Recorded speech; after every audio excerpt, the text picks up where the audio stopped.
This week, we're going to talk about how to make the change, an important topic that we have not spoken at all about to this point. We're going to talk about the symptoms of making the change. And that might seem a little shocking. And some of you have made some changes. You may know that there are symptoms associated with making change. We're going to talk about the stages of different diseases, because next week we're going to talk in depth about various diseases, and I advise you do not miss next week. And today we're going to finish up today with the value of fasting, what fasting is and how you can use it in your day in and day out life. Now, you may have heard this phrase before, diets don't work. And how many of you have been on a diet before and you've tried to gain some kind of advantage, either lose weight or gain weight or try some? Diets don't work. And I have three phrases that you'll find interesting on the board here. Counting calories is useless. Measuring grams is fruitless. These are things you've all done, right? And weighing portions is senseless. And there's a reason why it doesn't work. The reason it doesn't work is because you won't do it forever. No one is going to walk around with their little measuring cup and count and weigh and measure every single thing that's going in their mouth. It is not practical. And the Bible has something to say about the wisdom of today's age, the world we live in, because when we look at the ways mankind approaches making gains or coming up with a change, how they can accomplish some change, like even if it's something as simple as losing weight, they come up with some kind of formula. And God says in 1 Corinthians chapter 3, it says, "Let no one deceive himself. If anyone among you seems to be wise in this age, let him become a fool, that he may become wise. For the wisdom of this world is foolishness to God." And that's very important. This is our Creator saying, the things that you've come up with are not good. And this is what the best of the industry has come up with. Count calories, measure and weigh the portions that you're taking into consideration. But the only thing that really works is a lifestyle. And your attitude about wanting to know the truth is what's going to make the difference. It also says in the Bible that people perish for lack of knowledge. If you don't want to know the truth, you are not going to have the truth, and you're not going to make lasting changes. Your lifestyle or your diet is going to be like a yo-yo.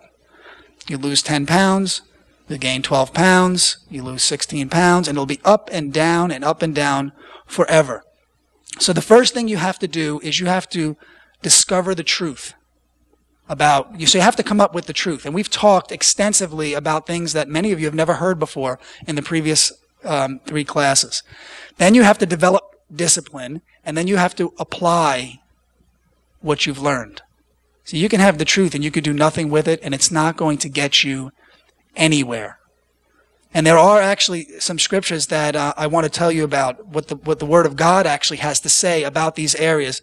And of course, it says in the book of John, if you know the truth will set you free. There's a freedom to knowing the truth. And it's not just the truth about certain specific details that the Bible talks about. Some people are not spiritual or religious, and they say, well, how does that apply to me? Well, the truth is that truth is truth. And something is either true or something is either untrue. And earlier on in this series, we talked about being black and white. In this case, truth is not relative. Something is either true or it is not true. And if you have the truth, you actually have freedom, because then you have something to base what you're doing on. If you don't have the truth, you're going to be led astray. Develop discipline. It also says in the Bible to be sober and to be self-controlled, because we have an enemy, an evil enemy in this world that's prowling around trying to take away our life. And that happens through deception. And without any self-control, it's easy to become deceived. And you also want to apply what you learn. It also says, again in the Bible, to be doers of what you hear. Be doers of the word, not just hearers. You have to put into action what you are learning. So what you have to do is you have to come up with a plan that is realistic. So you've all heard information in this series. Is it realistic? Does it make sense? And moreover, dozens of people have heard these lectures live, and thousands may see them on tape. How do you actually know what you're hearing is the truth? You could all go to a bookstore right now and pull out 100 different books on nutrition and about health and probably get 200 different opinions. How do you know what I'm saying is true? It's a very, you got to ask yourself that question. You just can't believe me because I'm standing here, or because you hear a radio program, or you read a book.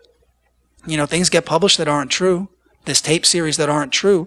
How do you know? Well, it's very simple. You have to apply what you've learned to what we know about the human body. The one thing seems to be sure, that everybody, all the experts agree that the human body works a certain way. Now let's see if what you're doing makes sense and you apply it. If you apply what you're learning to the human body, does it make sense? Does it make sense to have a high-protein diet as a human being? Well, what we know about the human body, the answer is no. Then how come millions of people have fallen prey to the idea that they need a high-protein diet? How did that happen? Well, it happened for the very reasons that we just discussed. People are not interested in knowing the truth. They're interested in one facet, like, I need to lose 20 pounds. How many of you know that you can lose 20 pounds and be just as unhealthy 20 pounds later? You all know that. It happens all the time. And you know that invariably you're going to gain it back and then some. So the other thing to remember, and this is a very, very important concept before we go on to the next chart, is that there are no long-term benefits to anything in life that you do short-term. I want to say that again. There are no long-term benefits to anything you do short-term. Now, if you came to me, we have a private practice. If you came to me and you said, Doc, I'd like some advice on exercise. And I said, well, I know a lot about exercise. I've studied exercise for years. I'm going to give you a good exercise program. And you got out your little pencil like you're doing now, and you say, I'm going to take some notes. And I said, this is what you do.